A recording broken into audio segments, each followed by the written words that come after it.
25 urte dira paiasoak holtzara igo ziranetik pasa dira, eta hoxe ospatzera ere etorri gera edo gogoratzera bentzat.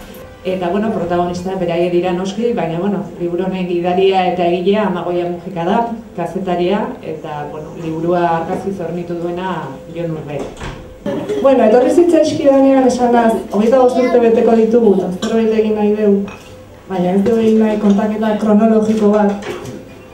Karo, hane piratak erakutsi zien, bizitzan urteak betetzea baino garrantzitsuagoa dela abentura bizitzea. Ordu nola kontatuko genitun urteak?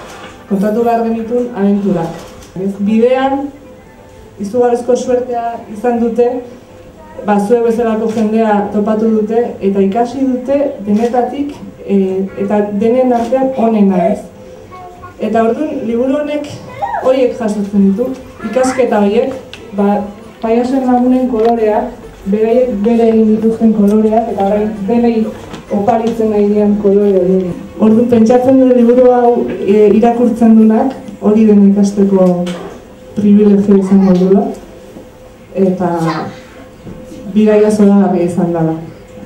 Zergatik izan garen gai iristeko, hainbeste milaka pertsonengana, Euskal Herrian, euskara, alaitasuna, emozioak, bizipoza zabalduz.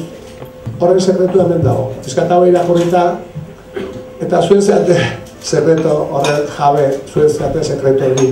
Sekretua da herrigintza, sekretua da euskara, alaitasuna eta bizipoza. Eta hori barru-barrutik sentituta, emanez eta jasoz, da sentitu, pentsatu eta ekin. Eta hori da opari eguna, gure herriari, Euskal Herriari munduan bere tokia izan dezan eta munduko herri guztitik.